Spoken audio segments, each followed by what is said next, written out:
Hey worlds, Hippy Trev here. Roll the intro. Hi, Hippy Trev here, and welcome to my channel.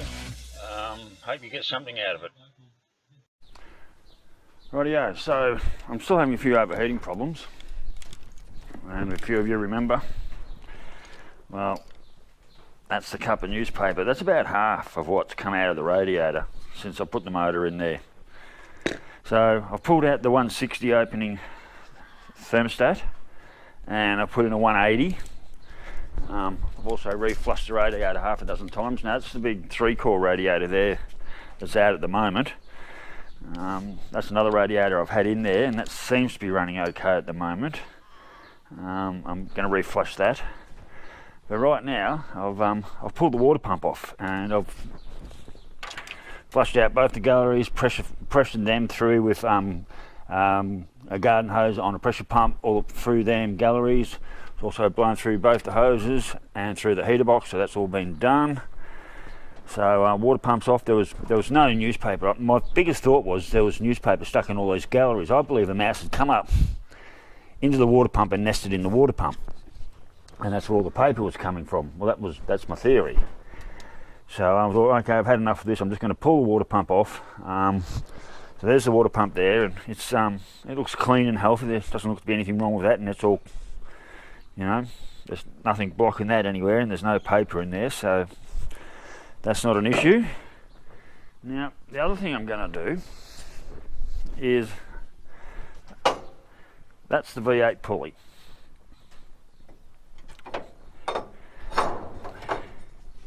That is a Holden 6-cylinder pulley.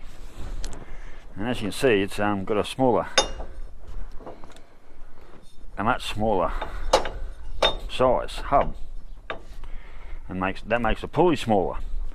Now what I found with the old motor that was in here, that for 8 months I was tearing my hair out wondering why I was having all these overheating problems, and it turned out I had the wrong water pump. Now the water pump I had on had a big hub on it, and so anything over 50 miles an hour and the thing it just overheated. I couldn't control it. 9 months pulling my hair out, didn't know what was going on.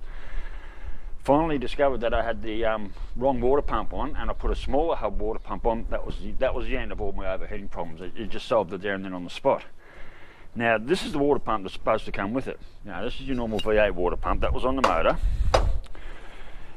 This water pump is a 6-cylinder pump with a smaller hub. Now the bolt holes all line up, so I'm actually going to do a little bit of a cheat here, and I'm going to try and put a 6-cylinder water pump on, which should give me twice the rate of flow that I'm having now, which hopefully will help keep my engine cool. And we'll see where we go for this. So anyway, I'm about to reinstall the water pump. Catch you on the other side. Cheers people. Rightio worlds, we're back. So I didn't bother filming putting all the water pump in. Everyone knows how to put a water pump back in, so I didn't see any point filming that. So we're all back together now. I didn't get to put the 6-cylinder hub on because I didn't have any fan belts here that I could match up to make work. My alternator bracket here has only got a very small adjustment down there, and this belt would have been spinning way too loose, and the only other belts I had were way too small, so I didn't get to put that on. So that's for another time when I can organise getting some different belts and trying to get the right size. Right now I just want to get this running up and going. So as you can see, I've got my spacers in, which puts my fan a bit closer to the radiator. I still think I can go closer to the radiator than that. When I got the big 3-core in with the spacers, it's only a couple of mil away, and it's got but she's full up. As far as I can tell, there's no water leaks. So let's get it started and up to operating temperature. Get those thermostats opening so I can see if any water drops. Because normally what I do when I fill up the water, I crack this temperature gauge, and that way it lets the air out and it seems to bleed most. Now I'm running 3 temperature gauges.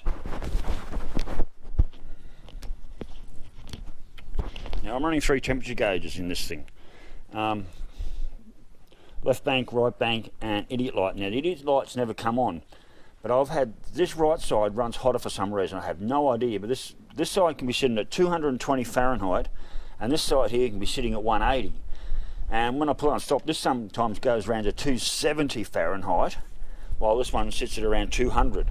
And then I start up and of course she cools down again. But this bank along here, for some reason, seems to run a lot hotter than this side of the motor. Now, if anyone's got any ideas about that, I'd love to hear it. Now, I'll take her out for a run, I'll get her started and warm up, take her for a run and see if it does the same thing. But this side of the motor can run up to 40 degrees hotter than that side of the motor. And then what happens, it goes up to about 220, and then it levels out, and they both run pretty much the same temperature, and for no reason at all, this gauge will just start rising. Now, I've had these out, and I've flushed the whole inside of the top manifold. As you saw before, the water pump's been off, it's been fully flushed, the radio's been flushed about 10 to 15 times now. The whole block's I've had a flush put through the whole block. And I just gave the radiator a quick flush before, and yeah, guess what? Handful of paper come out again. There was more paper come out of the radiator again. So, but anyway, let's give her a start. She hasn't been started today, so she might take a bit of getting going.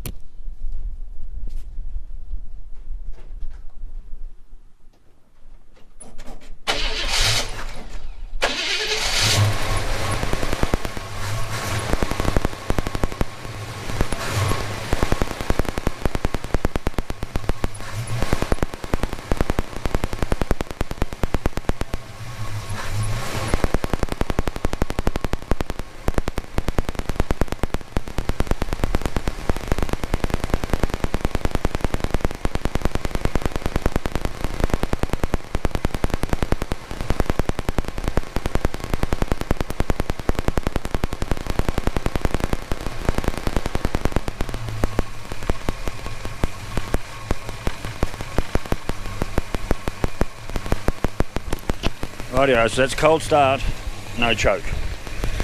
I probably should put the cap on. So before I take it out in the road, I just want to get it up to thermostat operating temperature. That way, if there's any air bubbles still left in the motor, once the thermostat opens, the water level will drop again down below the radiator core. I can just quickly top that up, and I'll be ready to go out on a run. So anyway, I'll let it run and let it get up to operating temperature. Rightio, so we're just getting up to operating temperature now. I don't know what you can see there. I did check the radiator just before and seemed to have plenty of fuel in it, so, water in it. The only reason I said that's because I'm on vapours at the moment, so I'm going to go down to the petrol station and fill up. We'll just watch that temperature gauges. Now the other thing your mate said, I seem to be running a very, very high oil pressure. That oil pressure gauge is running right up there. My mate says if you've got a high oil pressure, that can also say that there's something wrong with the motor. Like he reckons there might be oil galleys blocked or something like that, and the oil's just running a really high pressure, which it shouldn't be. So, I mean, the motor's dead quiet, runs beautiful. Now I've got the new exhaust system on, she runs beautiful. It's quiet. So there's the right bank temp gauge. It's on the way up to 200. The left bank's at 180. Thermostats haven't opened yet. Okay, thermostat's obviously... Okay, so now look at that. That one's just gone straight up to 200. That one's down.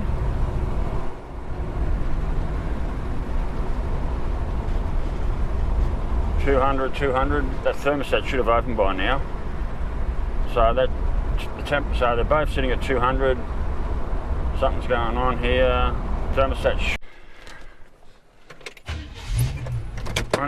Now we're back in my driveway temporarily because the other camera memory card just decided it was full. It's supposed to last a lot longer than that, but anyway, so I'm just going to do a couple of test runs. I topped up the water while I was in the petrol station. Now, getting back to what my mate's saying, my mate's telling me, I don't know if you can see it there, actually I'll get out the road, but he says if I've got running a high oil pressure, he said some of my oil galleries might be blocked. Well, if my oil galleries are blocked, surely I'd be hearing fucking awful engine noises by now. Like, you know, when you got blocked oil galleries and your motor's bloody running, especially I've been to Bundaberg and back, so I've clocked 300 miles, nearly 400 miles on this motor. If I've got blocked oil galleries and the oils aren't getting through to where they're supposed to, then surely this motor will be making some pretty horrible noises by now.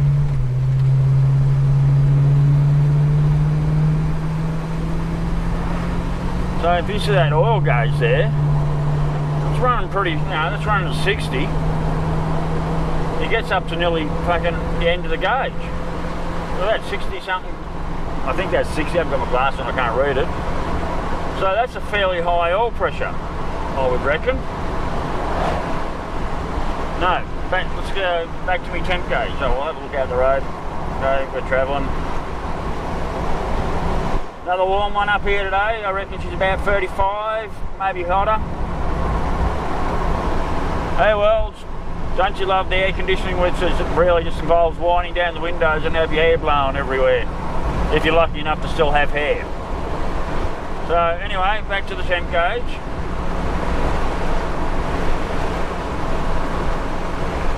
So we're sitting on just under the speed limit. We're sitting on about 60 mile an hour. I'll bring her up to speed, which is, oh, there we go. So 65. And right now, that oil gauge is running pretty damn high, but my temperatures are running where they're supposed to be, 180, which is thermostat opening temperature, and basically that should be operating temperature.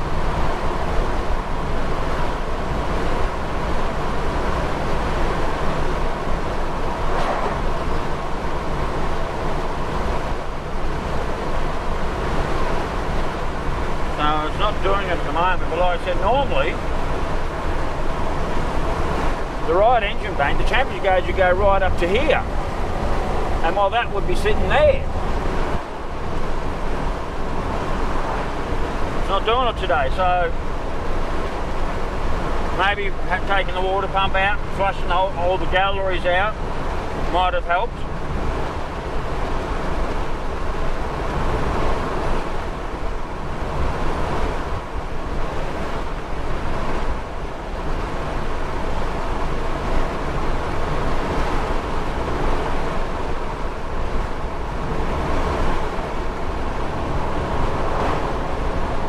This is my turnaround spot, and out the window there is beautiful Mount Walsh.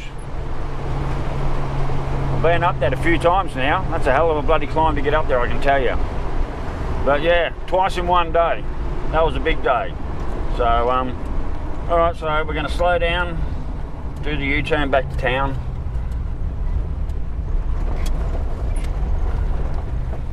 Oops, there goes the camera. Well, funnily, my gauges are telling me my temperature's working really well today. I don't know what you can see there. Alright, let's pull the old button up for first gear.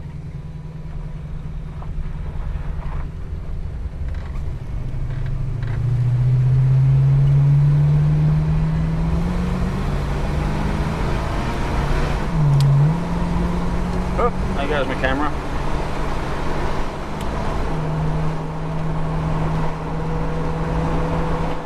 Rightio, so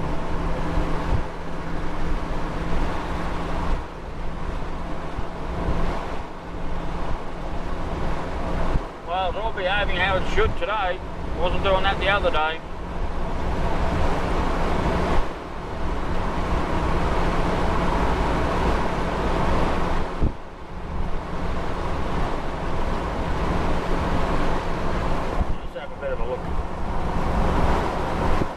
I love looking down at that bonnet.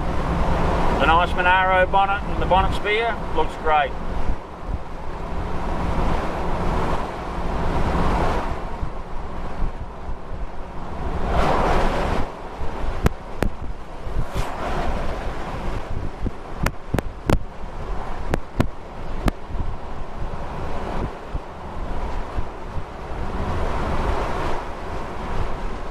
Well, it's all behaving today. The gauge is sitting right exactly where you'd expect them, so maybe flushing those, maybe pulling the water pump off today and flushing out those galleries has made a difference, because at the moment the gauges are running pretty much exactly the way they should. Now, before one heated up a little bit hotter than the other, but they're both at this stage are sitting exactly where they should be sitting, 180, and they haven't faltered. So I don't know what was happening before, but the right bank was going all the way up to 220, while the left bank was staying at 180. So maybe there was a blockage in there and I've actually cleared it. So right at this point the car does feel good. She sounds good. It's got the new exhaust system on it. $750. Thank you Rum City in Bundaberg. They've done a great job.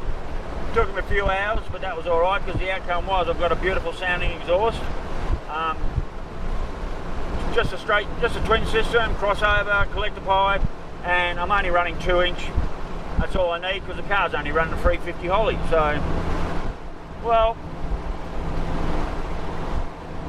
lucky for me, right now the car's doing everything it's supposed to do. So maybe pulling the water pump off has done something.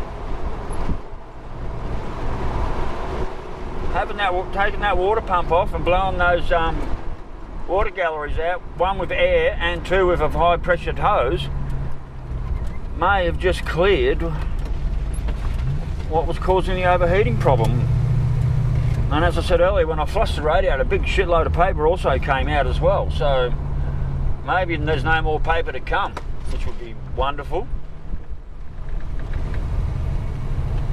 No, we're just in town cruising back into my place, so we're at low speed limit of course.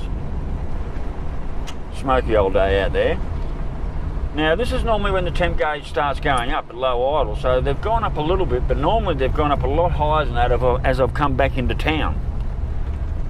And actually you can see the right bank in there is running a tad hotter than the left.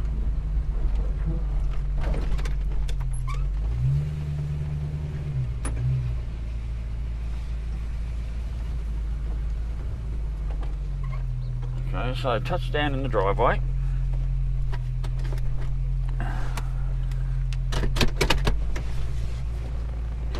Pop the old bonnet.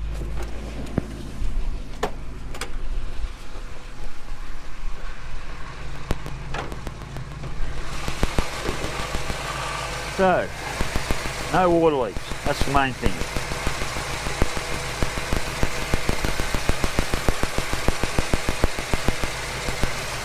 And I can pull the cap and she doesn't blow water everywhere, so that's always a good sign as well. No bubbles.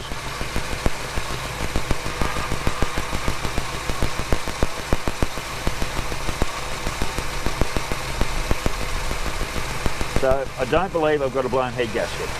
So there it is. So water pump out and back in. And yeah, the gauges have gone up a bit. You know, she does do that when I come in and sit and idle, but they do go back down when I'm back out in the road. So